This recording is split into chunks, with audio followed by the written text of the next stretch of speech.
লোকসভা নির্বাচন 2024 লোকসভা নির্বাচন 2024-এর অতি গুরুত্বপূর্ণ লোকসভা একটি যাদবপুর লোকসভা। একাধিক গুরুত্বপূর্ণ লোকসভার মধ্যে যাদবপুর লোকসভাও পড়ে। আর সেই লোকসভায় আগামী 1 জুন অর্থাৎ শেষ দফা অর্থাৎ সপ্তম দফা, সেই সপ্তম দফার ভোট কিন্তু অনুষ্ঠিত হতে চলেছে একাধিক লোকসভা কেন্দ্রে। তার মধ্যে যাদবপুরও একটি গুরুত্বপূর্ণ লোকসভা।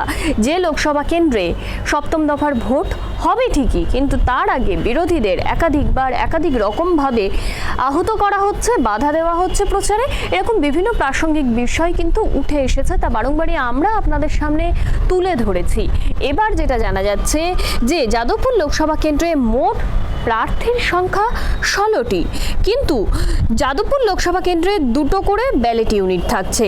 তাই 2টো করে ব্যালট ইউনিট থাকছে যাদবপুরেও, পাশাপাশি কলকাতা দক্ষিণ কেন্দ্রের প্রার্থীর সংখ্যা 17। তাই 2টো করে ব্যালট ইউনিট থাকছে যাদবপুর ও কলকাতা দক্ষিণ লোকসভা কেন্দ্রে। এই বিষয়ে আমরা আরো আপডেট জেনে নেব আমাদের প্রতিনিধি বিদীপ্তর কাছ থেকে। বিদীপ্ত, ঠিক কি জানতে পারছো? দেখো সুমি, তোমাকে প্রথমেই জানিয়ে রাখবো, ইতিমধ্যেই কিন্তু 1 জুন অর্থাৎ বঙ্গে রয়েছে সপ্তম দফার লোকসভা নির্বাচন। মোট উল্লেখযোগ্য পরায়ণভাবে কিন্তু বঙ্গের এই সপ্তম দফা লোকসভা নির্বাচনে গুরুত্বপূর্ণভাবে একটি লোকসভা কেন্দ্র, যার নাম কিন্তু যাদবপুর।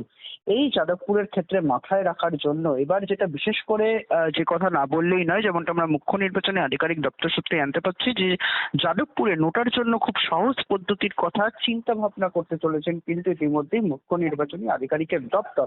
এই কথাটা বলার কারণ কিসের জন্য গুরুত্ব, কারণ ইতিমধ্যে যদি বলে রাখা ভালো, যাদবপুর লোকসভা কেন্দ্রে কিন্তু 2টো করে ব্যালট ইউনিট থাকছে।